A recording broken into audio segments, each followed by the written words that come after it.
I remember when I was 17, my father asked what I wanted to be. Would I like to be a barber like him? I laughed in his face. I wanted to be a successful gangster.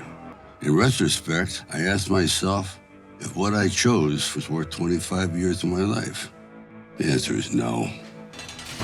I married this life, and after keeping my mouth shut for all these years, I'm gonna see if it married me back.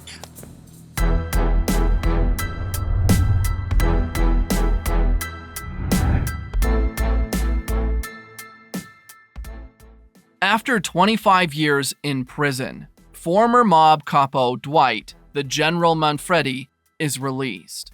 Once outside prison, he is taken to a mansion belonging to the Invernizzi mob family and his boss, Pete Invernizzi, the Don of the family. At the mansion, he is not only received by Pete, but also by the other main members of the crime family, including Chicky, Pete's son, Vince, Goody, and Nico, the package. Pete informs him that things have changed, and Chicky is now the underboss, and Vince is a capo.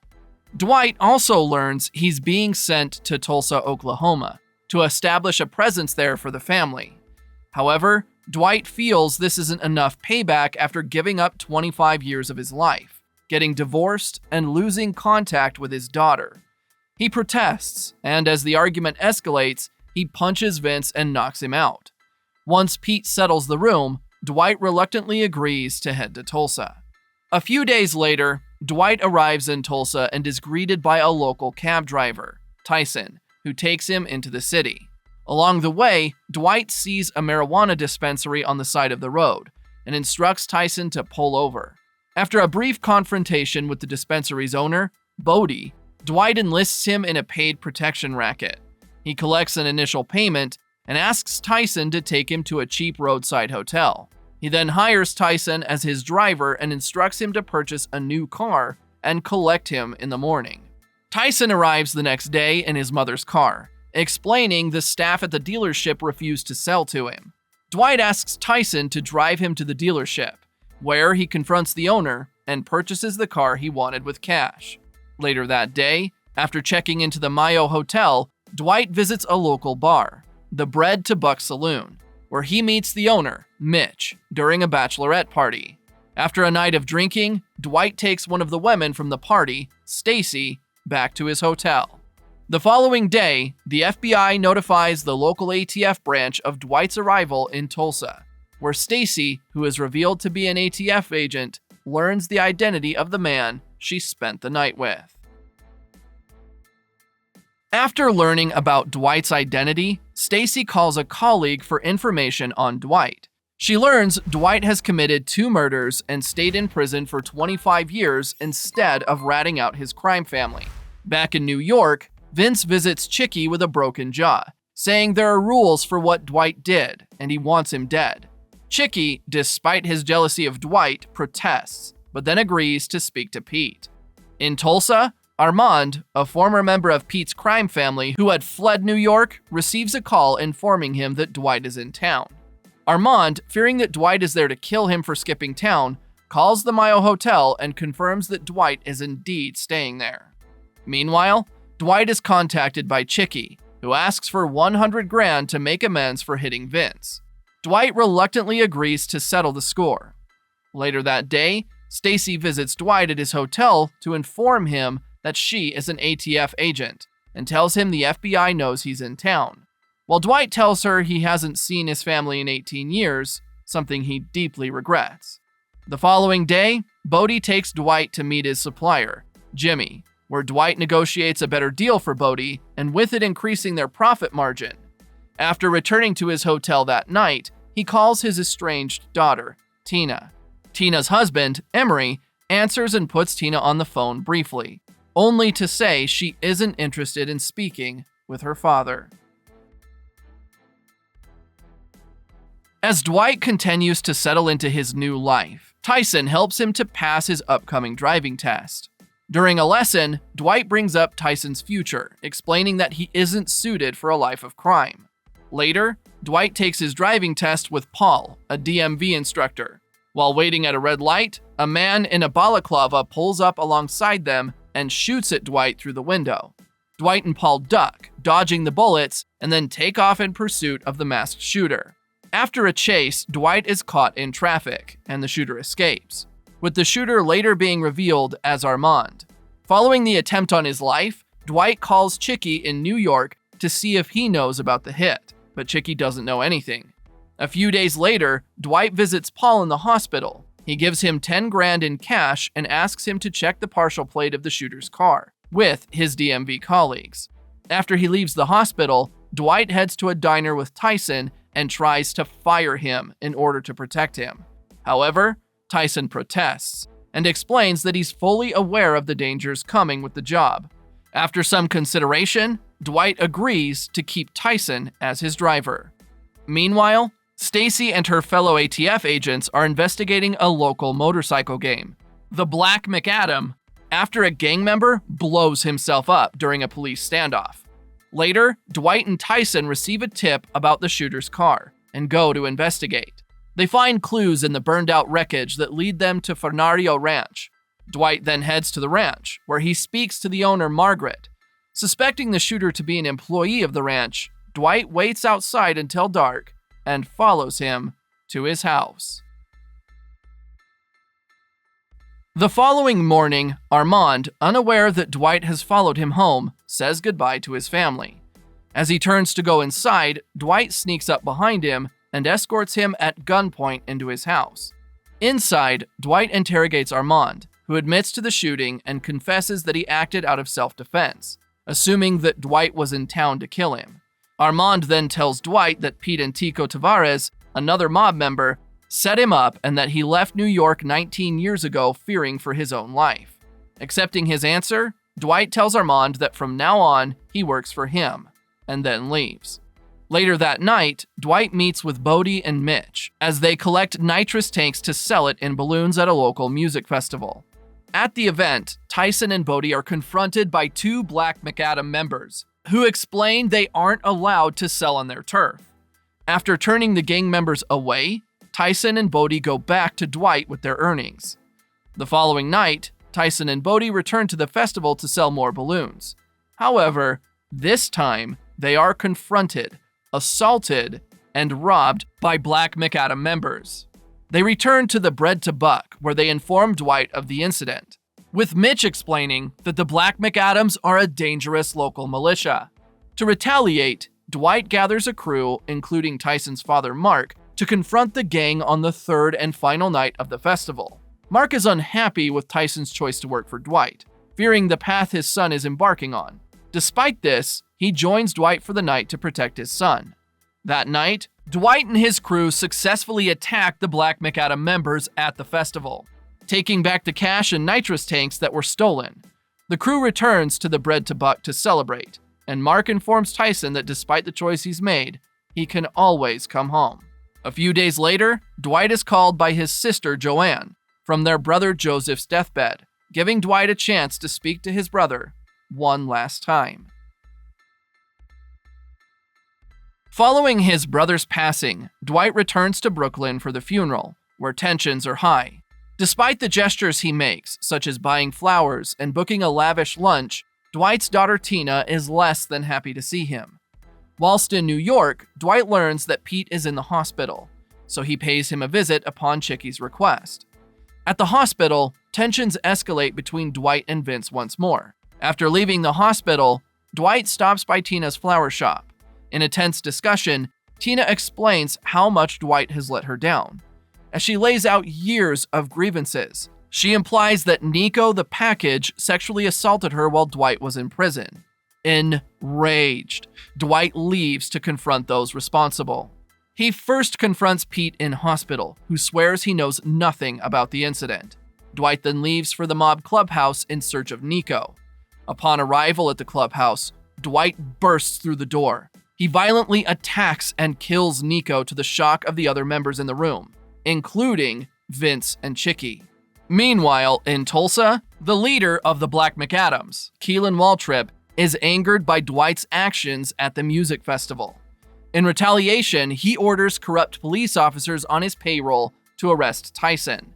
Sometime later, Tyson is arrested and spends the night in prison. The next day, he is released, however. The police have stolen his phone and given it to the Black McAdams. With Tyson's phone, the Black McAdams kidnap Bodie, and Waltrip interrogates him at knife point about Dwight and his activities. That night, Bodie is delivered to the bread to buck by the corrupt officers, who attempt to question Mitch as well. However, Mitch avoids this by pointing out that his bar is located on Cherokee land, where they have no jurisdiction. All the while, Roxy, an ATF informant, is dating a member of the Black McAdams named Carson Pike. During a meeting with Stacy, she reports the incident at the music festival. Concerned, Stacy instructs Roxy to ignore Dwight's activities and focus on the Black McAdams, since they are the main suspects of her investigation, but also to shield Dwight from federal involvement. Later that day, Roxy returns to her job at Fenario Ranch. She takes her colleague Armand aside and proposes a meeting between Dwight and Waltrip to de-escalate tensions. Armand agrees to relay this message to Dwight. Back in New York, Dwight returns to Tina's store to say goodbye before he returns to Tulsa. He informs Tina that he has killed Nico and professes how much he cares for her despite his past. After assuring her that she will be safe, he returns to Tulsa. Upon his return, Dwight and Mitch meet with Waltrip, despite Waltrip's threats. Dwight refuses to back down, and the meeting ends with the parties at further odds. After the meeting, Dwight and Tyson attempt to find Bodie, who has disappeared after being kidnapped. Out of concern for his safety, Stacy contacts Dwight. She asks him to help her bring down Waltrip, but Dwight refuses, telling her he is not a rat. A few days later, Bodie appears at the Bread to Buck, where he informs Dwight and the crew that he has been held, interrogated, and raided by the FBI. Despite fears that his money and supply have been seized, he assures everyone that he didn't confess any incriminating information. Dwight then surprises Bodie with his money and marijuana supply, which they had taken before the raid, and the crew celebrates these wins with drinks. Later that night, as Dwight and Mitch close up the bar, Carson Pike opens fire on the bar from the parking lot.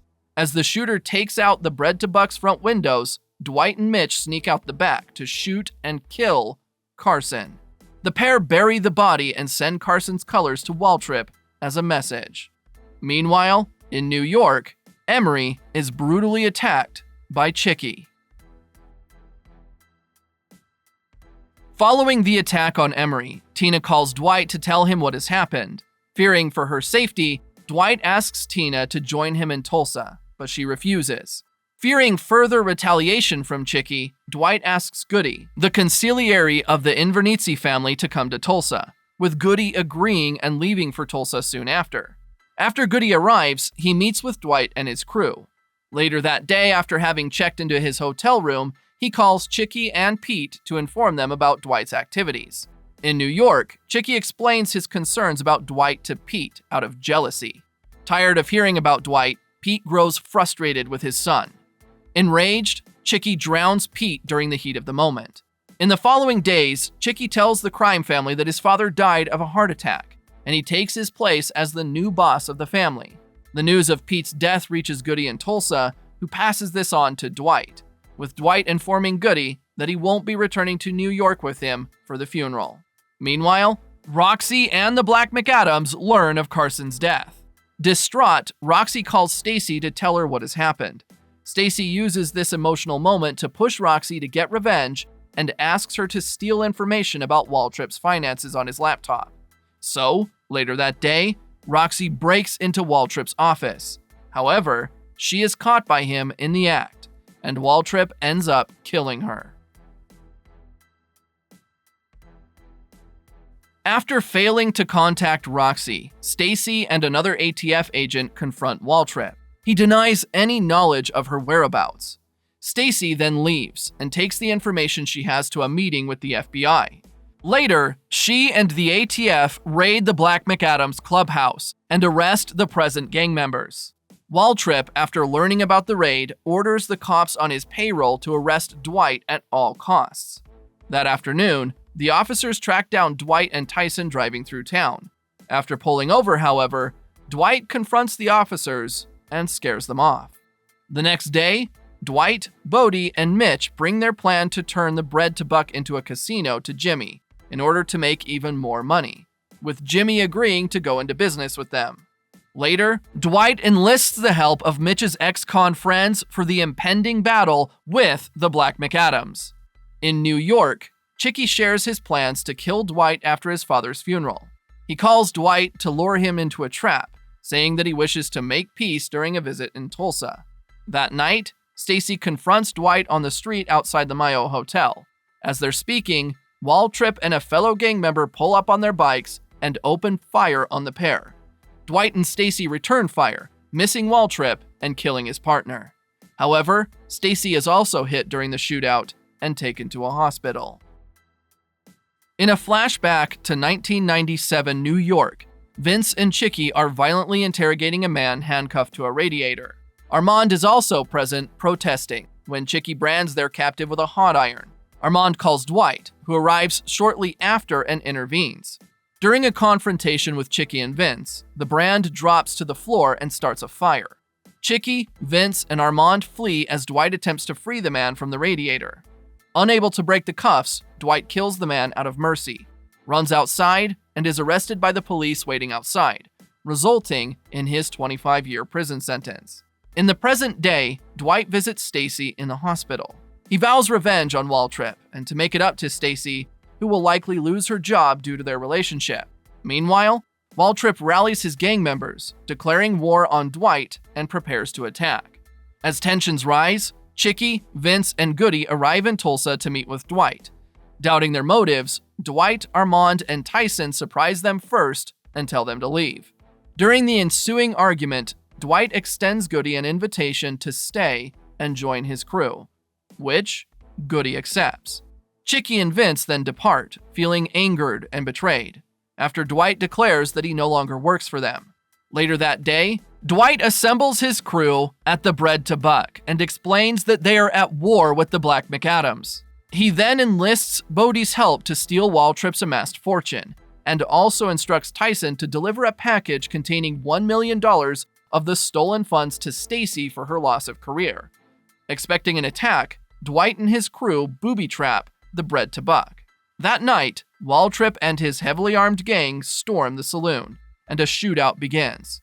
There are casualties on both sides as Waltrip and Dwight finally clash.